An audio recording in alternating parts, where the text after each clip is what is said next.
practice tips with underground virtuosos. So this week's practice tip for you is consistency, building consistency. So how many of you, and this is a question for all of you that are watching this, how many of you have played, something and you're practicing something, and let's say you're practicing a section and you finally got it right. So maybe it took you 5 tries, maybe it took you 10, 20, however many. You finally got it right, but then you just kept going. You just went on, so you finally got it right, and then you stop practicing that section and you move on to a different section. Yeah. I think all of this can be guilty of that kind of practice at some point in our lives. Yeah, where we finally got it right. Good enough. We just leave to the next part. And the thing is, that kind of practice is very short-lived. It's a short-term type of practice where you got it right and you feel good about it, but when you play it again tomorrow or the next day or next week, is it going to still be there? And that's the question. Is it still going to be there? Because in the end, when we perform, we get one shot, right? Most of us know if we perform, we only get one chance. And it's important that we have a very, very good percentage of being able to perform it the way we want to and not the way we don't want to. Okay, so if you, let's break it down this way. If you are practicing something and let's say it took you 10 tries, and on the 10th try, you finally got it right. So what is the percentage of that? What is the percentage out of that you finally got it right? 1/10, right? 1 out of 10 that you finally got it right. And that's not very high odds, because that means 9 out of 10 you were still making mistakes. You were still playing it incorrectly. So which one would you say you actually practice it correctly or incorrectly? Probably the incorrectly, because you spend more time playing incorrectly than correctly.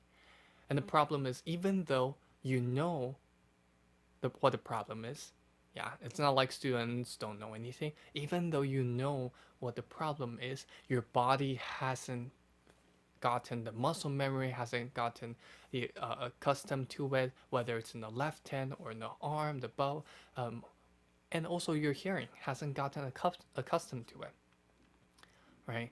And that right there likely is why some students sometimes find it frustrating, where, oh, I got this yesterday, but now all of a sudden I couldn't get this today, you know. Yeah, and I hear that often from students, and it's just, you need to practice a little bit more consistently. Yeah, you need to build consistency. So let's talk about how to do that. The best way to build consistency is to put a little bit of pressure on yourself when you're practicing. Okay? And so ask yourself, if you're playing like a little section, like maybe a measure or something, or just a couple notes for those of you that are maybe working on something more advanced, like shifting or intonation of certain notes, double stops. Ask yourself to go 5 times perfectly in a row, 10 times perfectly in a row, 15 times, 20 times, 30 times perfectly in a row. So what does perfectly in a row mean?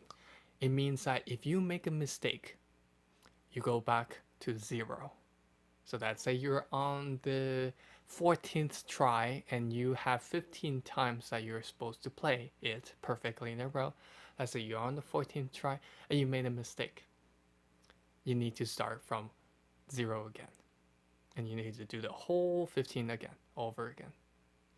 That kind of practice puts a little bit of pressure on yourself. Now, it's not necessarily a bad kind of pressure. If anything, it's training you to be more focused, to get it right on the try, and not allowing any errors in your own playing. There are a lot of times where I hear students, they play it so many times incorrectly and finally got it once correctly. But then if I ask them, can you play it, 5 times, 10 times perfectly in a row? All of a sudden you see this little light bulb or switch turned on, and it's like they're just getting it one after another. And that's because all of a sudden you're more focused because you need to play perfectly in a row. Because nobody wants to start from ground zero again, right?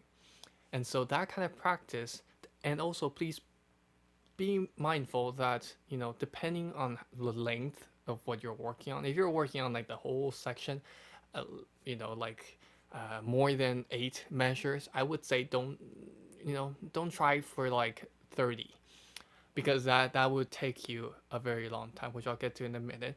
That would take you a very long time. I would say maybe like 5, maybe like 10 for those. But if you're working on something smaller, like a shift, right? One single shift, that I would say 20, 25, 30. That can be more because it will take you less time to complete one cycle of it, right? So just be mindful. And now, I was gonna bring it up is that this is why practice takes a long time. This is exactly why practice takes a long time. Okay, it's because people think sometimes that you're only practicing because you're just trying to get it right. So you're making all this mistake to get it right.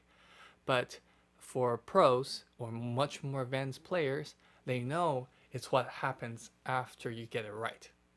After you get it right, after you figure out the technique, after you figure out the style of the music, the intonation, and everything else, this is how you want your music to sound. Then they try to build consistency on top of that. Okay, so it's not about just going from incorrect to correct, but it's what happens after you get it correct. Can you do it 5? Can you do it 10, 15, 20, or more? And that will build consistency. That is what's going to save you if you're nervous playing for your teacher, playing in a recital, playing a concert. That is what's going to save you, because you'll have muscle memory. Your ears will know what it's listening to. Okay, so consistency. And one last thing is that try not to lose focus when you are practicing this type of practice. It's very easy for it to become a dead practice, that I like to call it. A dead practice is when somebody's not thinking at all.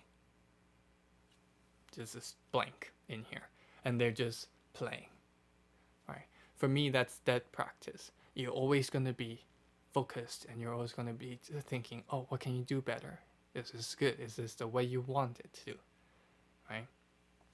And so, all right, I hope that that little tip will help you guys for this week, and probably many more in the future. And those of you that maybe only spend 15 minutes practice, maybe you'll suddenly find yourself to be practicing 30 minutes or 45 or an hour or more, because these kind of practice takes time. Yeah, and I would like to see your comments. If you practice like this over the next few days after you watch this, do you notice an improvement? Do you notice how you are making an improvement from day to day basis? Something that you couldn't do very well before.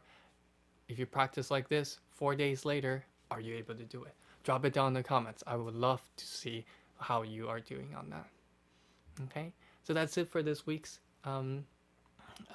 little underground virtuosos practice tip. Consistency. Now go practice.